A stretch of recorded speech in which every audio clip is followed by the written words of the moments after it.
perkenalkan, nama aku Rifka Paulina. Nah, kali ini aku ingin bercerita tentang kisah si pohon apel. Disimak ya teman-teman. Dahulu kala di sebuah padang hiduplah sebuah pohon apel yang rindang dan banyak buahnya. Ia setiap hari selalu ditemani oleh seorang anak kecil. Anak kecil ini sangat suka memanjat pohon apel, duduk di batangnya yang kuat dan besar, memakan buah apel, bahkan tertidur di bawah rindangnya pohon apel. Anak kecil sangat menyayangi pohon apel. Begitu pula dengan pohon apel. Ia tidak pernah merasa keberatan jika si anak selalu bermain di sekitarnya. Bahkan ia selalu mengajak anak bercanda dan bercerita. Waktu pun berlalu, suatu hari anak kecil menghampiri pohon apel dengan wajah yang bersedih. "Apel, aku sedih," katanya. "Mengapa kau bersedih, wahai anakku?" "Aku tidak punya mainan. Aku ingin membeli mainan, tetapi tidak punya uang," katanya. Melihat si anak kecil bersedih, pohon apel pun menjatuhkan buah apel dari tubuhnya. "Aku tidak memiliki mainan, tetapi kamu bisa menjual buah apelku untuk membeli mainan." Mendengar hal itu, si anak dengan semangat memungut buah apel yang berjatuhan serta mengambil buah apel yang masih tersisa di pohon apel. Lalu ia bergegas menjualnya ke pasar dan membeli mainan yang ia sukai. Tetapi si anak tidak pernah kembali dan pohon apel pun bersedih. Si anak pun beranjak dewasa. Ia sudah memiliki keluarga dan anak-anaknya. Suatu kali ia lewat di padang dan pohon apel pun menyapanya. "Hei anak, kemarilah bermain bersamaku."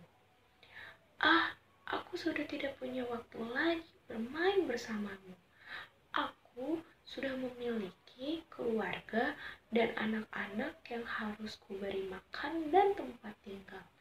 Tetapi aku tidak punya uang untuk membeli rumah," keluhnya.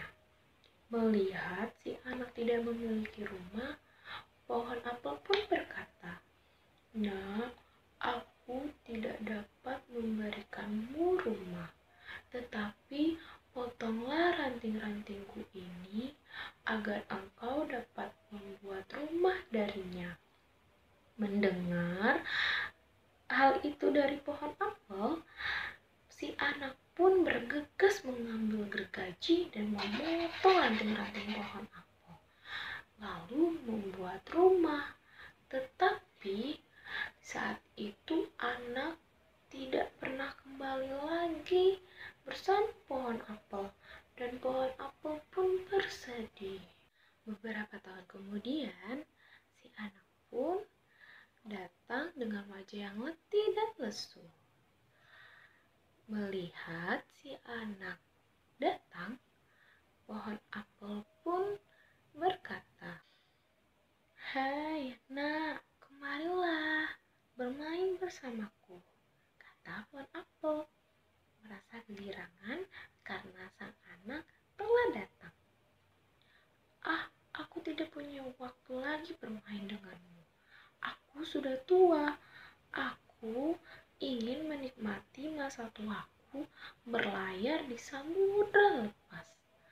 Apakah kau dapat memberikanku sebuah kapal yang besar?" Aku tidak bisa memberikanmu kapal yang besar.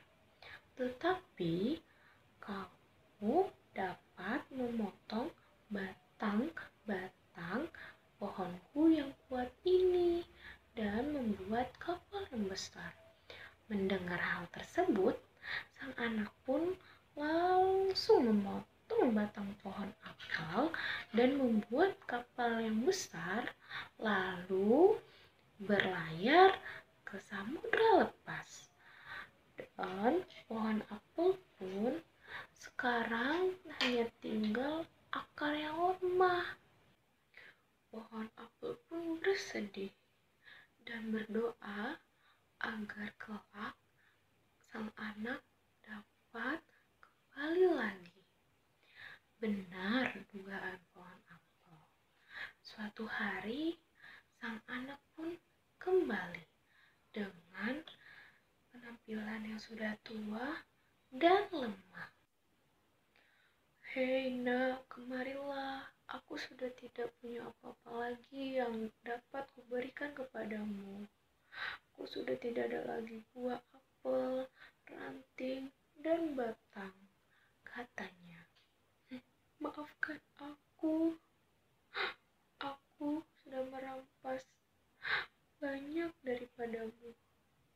Aku sudah mengambil buahmu, rantingmu, dan batangmu.